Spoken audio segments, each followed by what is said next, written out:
시청자 여러분 안녕하십니까. 지금부터 전흑현의 안보정론을 시작하겠습니다.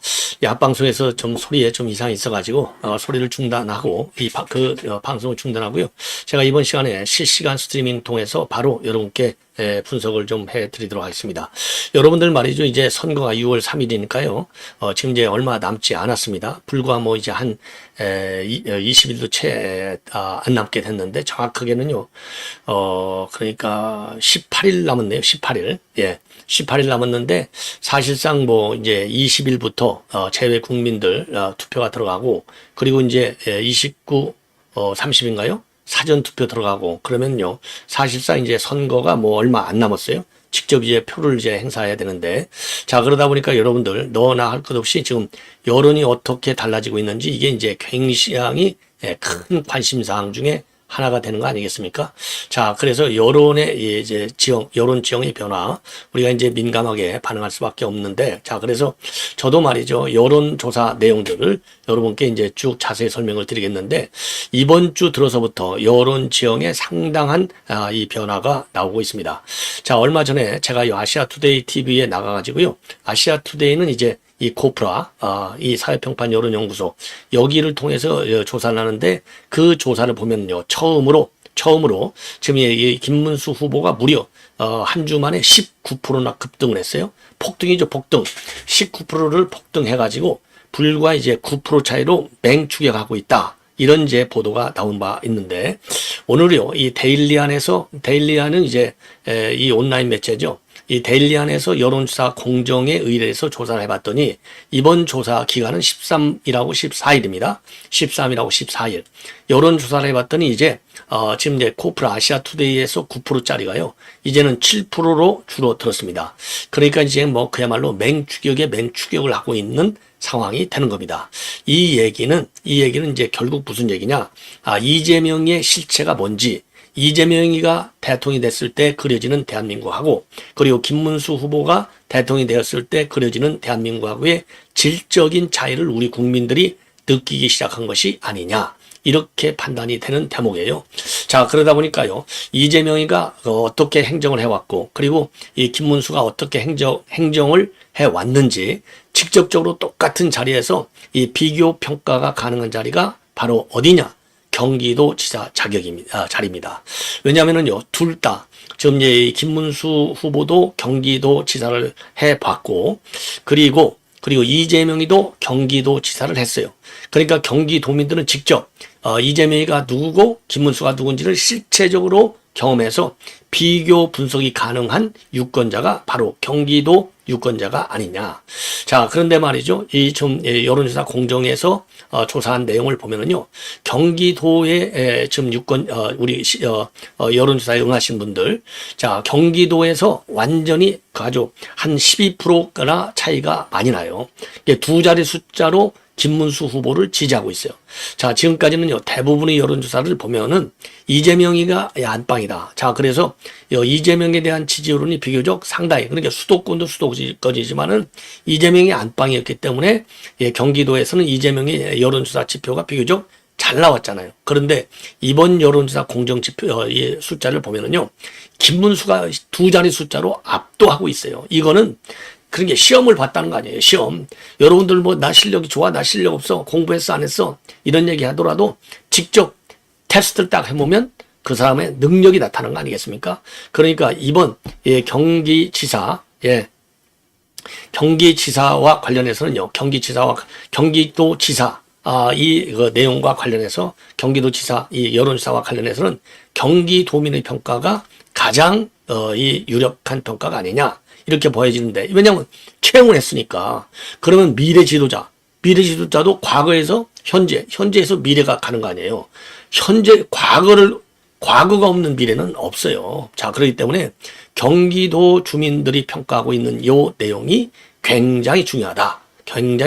이렇게 판단이 되는 대목입니다. 자, 그 다음에 이제 또 하나. 그 다음에 이제 선거에서 중요한 지역이 바로 서울 아니겠습니까? 서울에서도 지금 이재명보다는 김문수 후보의 지지율이 높아가고 있어요. 그래서 쉽게 얘기해 수도권의 변화가 크다. 수도권의 변화가 굉장히 크다. 예. 이렇게 말씀드릴 수 있습니다.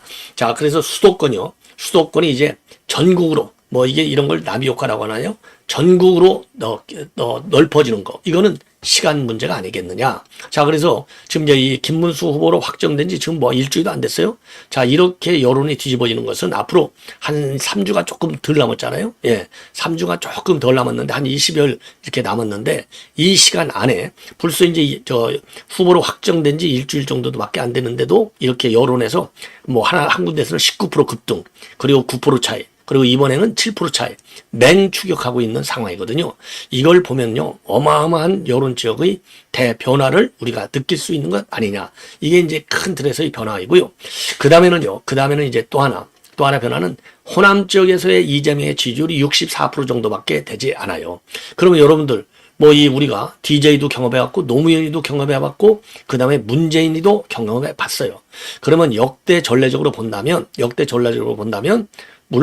지금 이재명의 64% 물론 뭐 여론조사 여론조사 공정이 하나가 절대적인 건 아니지만은 뭐 어차피 마찬가지잖아요. 여론조사라고 하는 것은 어느 기관이 여론을 주도적으로 조사했느냐, 여론조사 기관의 성격, 그 다음에 타이밍이 어떤 타이밍이냐, 요게 이제 굉장히 큰 변수가 됐는데요. 과거의 민주당 대통령 후보의 지지율, 호남에서의 지지율을 보면은요, 한 80%, 90%, 실제 투표했을 때는 뭐 거의 90%까지 가잖아요. 그래서 그러면 평균적으로 한 7, 80%는 나와야 돼. 그런데 요 여론조사 공정에서는 64%밖에 나오지 않았어요. 그러니까 수도권에서 지금 김문수 후보한테 밀리고, 호남에서는 덜 지지하고, 요게 뭘 의미하느냐 이거죠. 이 나라를 지금 리드해 나갈 수 있는 대통령 자격이 있는 사람을 우리 국민들이 어떻게 평가냐 이 말입니다. 그래서 수도권에서 이 바람이 호남이든 어디든 간에 지방으로까지 확산이 되고 호남에서의 이재명에 대한 지지율이 커지지 않으면 요 역전은 충분히 가능하다. 이렇게 판단이 되는 대목이 되겠습니다. 그리고 이제 또 하나 이제 큰 흐름 중에 하나는요. 지금 단일화를 물어봤어요. 단일화를 물어봤더니 이거는 이제 역선택하고 비슷합니다. 우리가 역선택 여론조사 할 때 꼭 집어넣잖아요. 역선택 방지 조항을. 이게 절대적으로 필요해요. 단일화를 지지하지 않아. 민주당 지지층에서는요, 압도적으로 단일화에 반대해요. 자, 제가 말씀드렸잖아요. 단일화를 할 경우에는요, 이재명은 이제 45.8%인데, 이준석이하고 김문수 후보하고 단일화가 될 경우에는요, 48.0이 됩니다. 그래서 2.2%밖에 차이가 나지 않지만, 2.2%는요, 어마어마한 차이예요. 왜냐? 지난번에 윤 대통령이 이길 때 얼마나 이겼습니까? 0.73%로 이겼잖아요. 0.73%. 0.73% 이겼거든요. 야, 0.73%인데 2.2%? 그러면요, 무려 3배나 지금 리드하는 겁니다. 3배나. 그래서 이준석이하고 합치기만 하면 이거 역전도 충분히 가능하다. 이렇게 보여져요. 그래서 이준석과의 그 단일화, 이 필요성은 이번 여론조사 공정을 통해서도 우리가 확인된 거예요. 심리적으로도, 정서적으로도 단일화를 반대하는 거, 이거 굉장히 영향이 크기 때문에 두려워하는 것이죠. 민주당 지지층에서는. 그리고 우리 이제 국민의힘 지지층 이런 데서는 단일화를 지지하는 게 또 압도적으로 높아요. 그 다음에 이제 또 단일화의 필요성 하나는 어디서 우리가 느낄 수 있느냐. 바로 이 지지 계층입니다. 20대에서는요, 이재명의 지지율이 압도적으로 지금 이 김문수 후보에 비해서 높아요. 우리가 20대에서는 확실하게 열세입니다. 근데 30대로 넘어가면 김문수 후보가 앞섭니다. 20대보다는. 자, 그래서 이거는 원인이 뭐 여러 가지가 있겠지만은요. 그래서 지금 여가부 폐지 같은 거, 이거 빨리 제대로 공약화하라. 이런 주장들이 일각에서 제기되고 있는 겁니다. 왜? 여가부 폐지에 관해서 이 김문수 후보의 확고한 입장을 듣고 싶다 이거죠. 이게 안 나오니까 20대 남성들이 지금 이준석 쪽으로 넘어가. 본래 이준석의 팬덤이 20대에 있었잖아요. 그러니까 이거를 깨기가 어렵다는 겁니다. 그래서 남성 선호 공약도, 물론 그러면 또 여성들 싫어하겠지라고 하지만 지금 거꾸로요. 여러분들도 사회생활 하면서 겪으시는 거겠지만은요. 지금 보면은요. 지금 여자들이 여러 측면에서 남성들을 갖다가 상당히 압도하고 있어요. 압도하고 있습니다. 공부, 옛날에 우리 학교 다닐 때만 해도 예를 들어서 뭐 여성들보다는 남성들이 공부 성적도, 예비고사 성적도 훨씬 높았잖아요. 그리고 뭐 웬만한 유수 대학 같은 경우도 보면은 지금 여성 합격자보다는 남성 합격자가 압도적으로 높았잖아요. 근데 요즘은 이게 다 뒤집어졌지 않습니까? 어디든지 시험 봤다 하면 다 여성들이 앞서잖아요. 예. 그러니까 이제 우리 군 생활에서도 이 금여 구역으로 돼 있는, 금여 분야로 돼 있던 이 직역, 예, 그런 부분들이 여성들에게도 다 지금, 그 개방되고 있는 거 아니겠습니까? 그러다 보니까 거꾸로요. 전에는 그러니까 여성의 사회 진출, 정계 진출, 이런 거에서 여성 쿼터 30%다, 뭐 몇 프로다, 이렇게 할당까지 해놨는데, 이제는요, 남성들이 할당을 받아야 할 정도로 지금 좀 불리한 상황에 있어요. 그래서 이런 남성 선호, 아니면은 여성에게, 즉 여성이라고 하는 젠더, 예, 이 피메일 젠더에게 보여줬던 우월적 정책을 이제 과감하게 뜯어 고쳐서 이렇게 이제 여성에게 우호적이었다면 요거를 거꾸로 이렇게 판판하게 남여성 간의 젠더의 말하자면 과거로 따른다면 이 차이를 갖다가 극복하기 위해서 여성이 부여했던 이 베네핏을 갖다가 남성한테 돌려줘야 된다. 이런 여론까지 나오고 있는 거 아니겠습니까? 자, 그래서 지금 이렇게 이제 본다면, 예, 지금 이제 20대, 그리고 특히 이 남성, 이런 부분에 대한 정책 공약이 굉장히 시급한 것이 아니냐. 이렇게 판단이 되는 대목이 되겠습니다. 자, 그래서 이러한 전반적인 큰 흐름, 그리고요, 정당 지지율도 보면은요, 민주당이 41.9대, 그리고 국민의힘이 39.4, 그래서 불과 2.5% 정도 차이로 지금 바짝 추격을 하고 있습니다. 그러니까 후보도 한 7%. 제가 기억에, 지금 최근 들어서 말이죠. 이재명이를 갖다가 한 자리 숫자로 아주 가장 한 자리 숫자로 추격하고 있는 여론조사 중에서는 이번 거가 최근접입니다. 최근접. 그리고 정당 지지율도 2.5%니까, 예, 오차 범위 내. 그리고 단일화했을 경우에는 오히려 2% 앞서는 거. 이런 걸 본다면 우리가 단일 대우로만 딱, 전투를 딱 계속하면 지금 뒤집을 수 있는, 역전할 수 있는 시간적 여유는 충분하다. 이렇게 판단이 됩니다. 자, 이 정도 지금 내 핵심적인 메시지를 가지고 이번 여론조사의 의미를 가지고 여러분께 쭉 한번 이제 데이터로 정리를 해 드리도록 하겠습니다. 데이터. 자, 우선요, 대통령 후보의 경우에는 45.8대 38.8, 그리고 이준석이가 9.2가 나오고 있어요. 이준석이가 9.2. 자, 그래서 지금 이제 이거를 이게 이제 제일 큰 그 숫자가 되겠죠. 그래서 이 둘을 합치면 38.8대 9.1을 합치면 48이 나오는 겁니다. 그러면 45.8대 48, 그러니까 2.2%가 리드가 되는 것이 되는 거죠.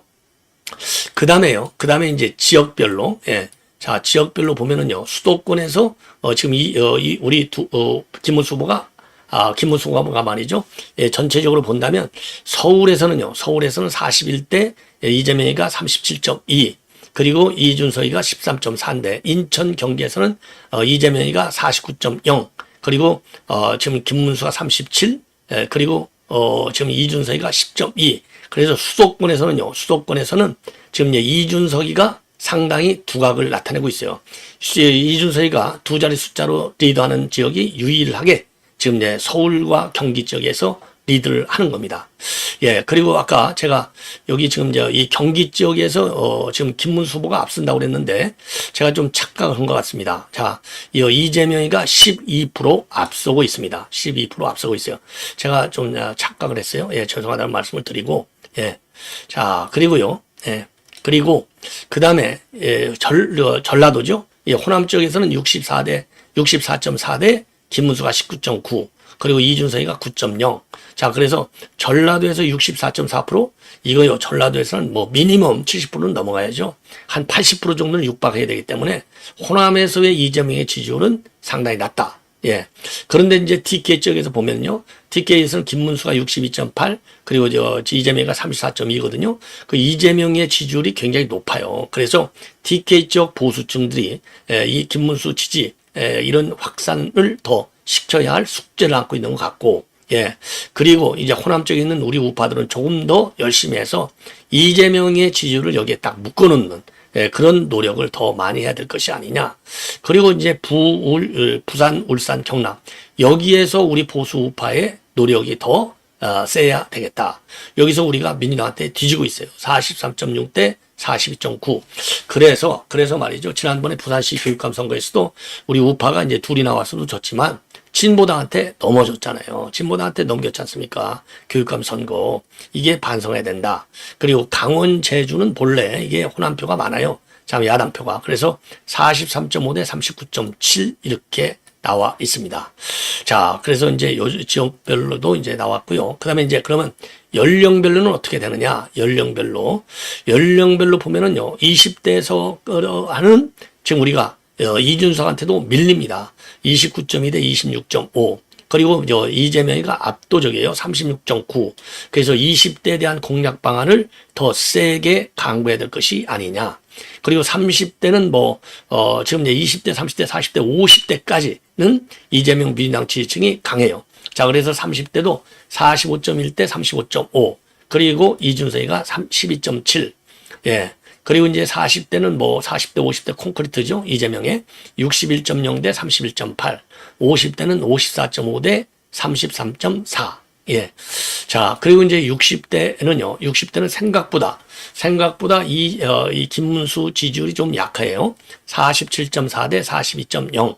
그리고 70대는 59.1 대 31.3이 되겠습니다. 자, 그래서 이게, 연령별.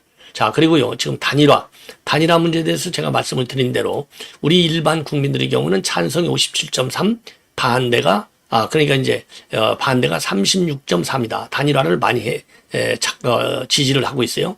그런데 이게 이재명 민주당과, 그 다음에, 우리 국민의힘 지지층을 본다면은요, 민주당 측 인사들은 지금 단일화가 불필요하다. 82.7.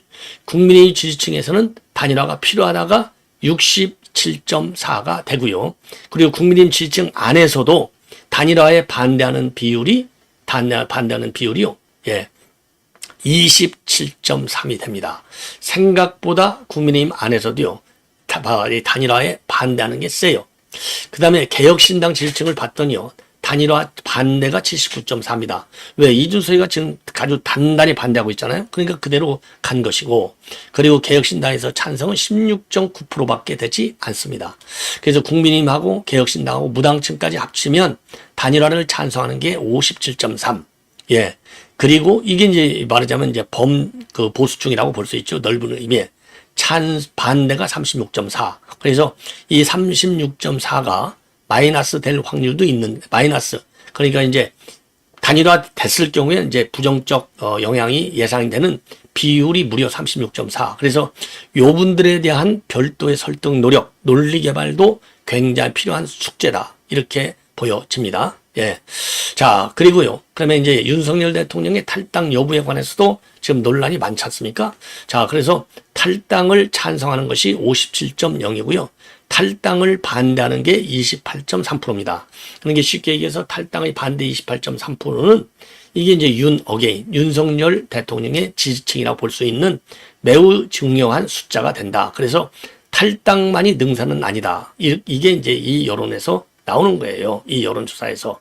자, 그렇다고 본다면 과거에, 이게 이제 제일 뜨거운 지금 감자가 되고 있잖아요. 자, 그래서 이 탈당 문제에 관해서 이제 보면, 지금 이제 최근에 들어서 지금 윤 대통령이 가장 뜨거운 감자고, 그리고 문재인이도 당적을 그대로 유지하고 있어요. 아니, 문재인이도 지금 유죄 판결 안 받았지만 지금 범죄가 지금 한둘입니까? 그런데도 유지를 하고 있고, 그리고 이제 MB하고 박근혜 전 대통령을 보면은 MB는 퇴임한 이후에 탈당을 했습니다. 그것도 2017년도 1월에. 예. 그러니까 2013년 2월에 그만뒀으니까 한 4년이 지나서, 퇴임, 그러니까 이때 이제 한참 이제, 국정농단 사건, 수사, 전후에서, 수사, 직후에 이제 탈당을 한 것이고요. 박근혜 전 대통령도, 그 당시에, 이제 국정농단으로 투옥이 됐을 때 탈당한 거가 되겠습니다. 그러니까 MB 대통령은 탈당이고요. 그리고 이제 박근혜 전 대통령은 출당이에요. 출당. 그리고 김대중은 탈당, 그 다음에 노무현이도 탈당입니다. 대부분이 임기 말에 탈당한 것이 이제 특징으로 되어 있어요. 그리고 노태우하고 김영삼도, 노태우 대통령도 92년도 9월에, 그러니까 이제 임기 말, 그리고 김영삼 대통령도 97년 11월, 임기 말, 그러니까 대선 전국에서 탈당을 했어요. 그러니까 득표에 영향이 있느냐 없느냐, 요게 중요한 변수가 된 것이고요. 그리고 지금 금요일이니까 이 갤럽에서 여론조사가 나왔는데 요걸 보면 이재명이가 51, 김문수가 29, 이준석이가 8. 근데 여러분들 잘 아시다시피 이제 갤럽은 대표적인 민주당 지지 여론이 지지 성향이 강한 그런 여론조사 기관인 거 뭐 여러분들 뭐 충분히 다 아시죠? 예. 자, 그래서 이렇게 해서 말이죠. 지금 이 관련 내용들 자세하게 여러분께 좀 여론조사의 지형이 어떻게 바뀌는지 설명을 좀 해드렸습니다. 자, 그래서 지금 우리가 말이죠. 지금 뭐 일각에서 지금 지금 이거 너무 차이가 나서 걱정이야. 걱정 당연히 걱정되죠. 저도 걱정되죠. 다 걱정이 되는데 걱정이 될수록 더 열심히 똘똘 뭉치면 얼마든지 우리가 뒤집을 수 있다. 이런 말씀을 제가 드리고 싶습니다. 예. 자, 시청자 여러분, 이렇게 해서 이 본 방송은 마치도록 하겠고요. 지금 조금 전에 말씀을 드린 대로 이 탈당 문제와 관련해서 지금 굉장히 지금 이 민감한 반응을 보이고 있고, 자, 그렇습니다. 예. 자, 그리고요, 지금 이제 지기현 판사와 관련해서 룸사롱 의혹, 여기에 관해서 지금 이제 이 대법에서 지금 조사가 진행 중에 있다. 이런 보도가 나오고 있어요. 자, 그래서 이게 이제 앞으로 이제 큰 또 내용이 되겠습니다. 이게 이제 왜 그러냐면 저 민주당에서 이 사진까지 가지고 있다 그랬는데 어제 중앙지법에서는요, 내용이 추상적이고 자료가 제시된 바 없고 그로 인해서 의혹의 진위 여부가 확인되지 않았다. 그래서 의혹의 진위 여부가 확인되지 않았다고 밝힌데 방점이 있어요, 어제. 그래서 중앙지법은 따라서 밝힐 만한 내용이 없다. 이렇게 어제 중앙지법이 발표를 했는데요. 자, 저도 그래서 이제 어제 제가 이 논평은 별도로, 얘기를 안 했는데, 자, 그래서 이제 이 김의겸, 흑색, 청담동 술자리 의혹, 재판이 되는 거 아니냐, 이런 의혹이 제기됐습니다. 그런데 대법원에서 지금 방금 입장문을 내놨네요. 지기현 판사에 대한 의혹이 제기된 이후 국회 자료, 언론 보도를 토대로 가능한 방법을 모두 검토해 사실관계를 확인하고 있다. 향후 구체적인 피의 사실이 확인될 경우 관련 법령에 따라 절차를 진행할 예정이다. 와, 이게 되면요, 어제 지금 중앙지법에서는 밝힐 내용이 없다예요. 그런데 지금 대법원에서는 관련 법령에 따라서 절차를 진행할 예정이다. 이렇게 나와 있거든요. 그러면 이게 사실 확률이 있음을 대법원이 지금 시인한 것이 아니냐. 이런 측면에서 또 한 번 지금 이 파장이 우려된다. 예, 이렇게 생각이 듭니다. 예, 이렇게 생각이 듭니다. 자, 그래서 지금 이 박찬대도 말이죠. 사법개혁, 모든 국회의 권한을 이용해서 이 사법개혁을 이루겠다. 이러한 또 입장을 내놨네요. 그래서 요 관련 내용은요, 추가적으로 좀 더 자세하게 다음 방송을 통해서 제가 말씀을 드리도록 하겠습니다. 자, 시청자 여러분, 이것으로 본 방송은 마치겠습니다. 대단히 고맙습니다.